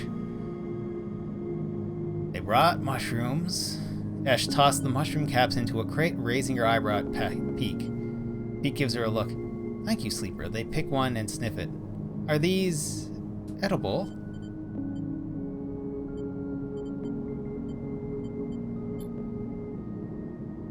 Peak turns the cap over in their fingers before putting it down. We're not so used to fresh produce. Is secure in crates as she speaks and doesn't look up. Hearthstone doesn't have much in the way of farming. Hearthstone, the installation we grew up on. Esh wipes her hands off the rag. XPR loves to name things their property after natural things, but it's about as far as their relationship with plant life goes. XPR. This is an interrogation, she glares. Either way, we're done with that place, which is all you need to know. Esh leans back against the crate she was securing. We're going to need more than a few mushrooms if we want to help those refugees, though. They need food, water, components, a whole lot of things. Esh stands and walks over to the mushrooms you brought, placing them in a small container with care. The problem isn't just getting supplies, it's getting them to the ships. You can't just fly around? Get the Briar seized for breaching quarantine? No thanks, she laughs. We were lucky we got here before the cordon was set up. That's the only reason we're on this side. Why is there quarantine? Peak jumps in. The Eye has a closed-loop life support system, just like any other orbital installation. Any unfamiliar illness or significantly increased strain on life support could cause a cascading collapse of its systems. F scoffs. Are we making excuses for the bureaucrats now? We're being realistic, Esh. These people aren't an increased strain. They're living people. Esh stares at you. You even call them refugees, just a way of turning a lot of scared, desperate groups into a single monolithic group. Fair? That is actually quite fair. In how you label groups of people moving about. Esh slides a container full of mushrooms into one of the cargo hold's racks. Look, as much as I'd like to chat, we've still got a lot of space to fill in this hold if they're gonna help. I think Esh is trying to say we need your help, and quickly. Peak says, refugees behind the cordon. They won't be able to hold out indefinitely. We need to get supplies to them in the next 12 or so cycles, or Heavenage will have to bear the responsibility for whatever happens next. Peak looks nervously at Esh. They were hoping for something more concrete. There's 3 things we still need to secure. Water, food, scrap, components for ship repairs. Esh suggested the storage containers around the hold. Water we could find a way to source, or my preference, just siphon off the underground reservoirs in the Greenway. Peak raises their eyebrows. Esh? He ignores them. For food, things could be tricky. These mushrooms are delicious, I'm sure, but no way we can get enough volume to feed the flotilla. However, I saw an algae stack on the way over. If we can gain access... No more stealing, Esh. Peak sighs. I didn't say steal. She stares at them indignantly. If we can get access, we can work the stacks, harvest some algae for the flotilla. Those stacks churn out vast quantities in short timescales. Repair components? Peak asks tentatively. Just look around, Peak. This whole place is made of scrap. She shoots you a glance, and I'm sure the Sleeper has their sources. They can bring them right here.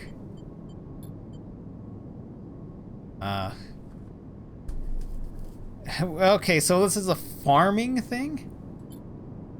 We were just gathering materials for them? Sure, we got everything before time's out perfect. We got most of it. Also good. Either way, 12 cycles is gonna take what we have and go. Roller today. I thought I'd leave that up to you, Pike. They flinch. Are you serious, Ash? I know we said we'd help the flotilla out, but they stop, take a breath. Take this seriously, Ash. I don't know the first thing about breaching a quarantine cordon. Maybe not, Ash, but they might. They slept out from an Eshin facility, didn't they? Plus, they've been here longer than us. You're always trying to get me to find help. Well, here it is. She suggested you. Help. Peak glances between the two of you. I swear to... I need to think this one through. Meet me at the cordon in a couple of cycles, Sleeper. Maybe we can figure something out. Meanwhile, you can help me acquire the supplies discreetly, she smiles. We have to keep this quiet. Keep Havenage out of the loop. Once they get suspicious, this is all over for us. This is all suddenly seems a little too real, too dangerous. You've only just found your feet on the Eye. This is not time for causing trouble. Come find us. We'll be here trying to get all this together. Esh goes on back to the hold. Pete, come help me. Peak answers back. Sleeper, we didn't choose this either. They lower their voice. Help us finish this. We set up a base camp on the Broken Spoke, so you're welcome to rest there in any of the cots while we work on this. They smile. We're in this together. Peak!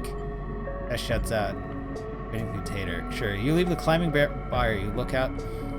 As you leave the climbing briar, you look out at the broken edge of the Eye's ring where Havenage cordon blinks with tiny red lights. What are you getting yourself into? We got a bed here. We have 12 days to deliver 8 scrap.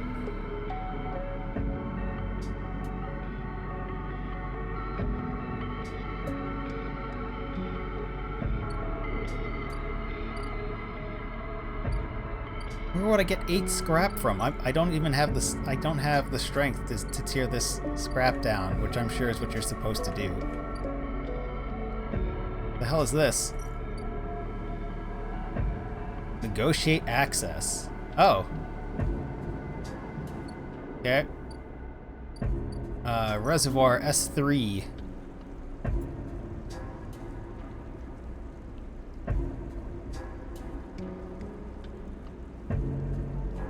Crack sensors. The reservoir surrounded by a web of sensors. Hacking them will reduce the alert level, the system keeping you from getting locked out.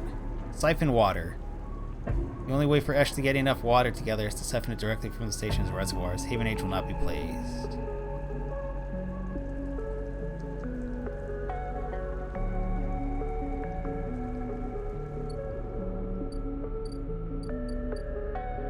Okay.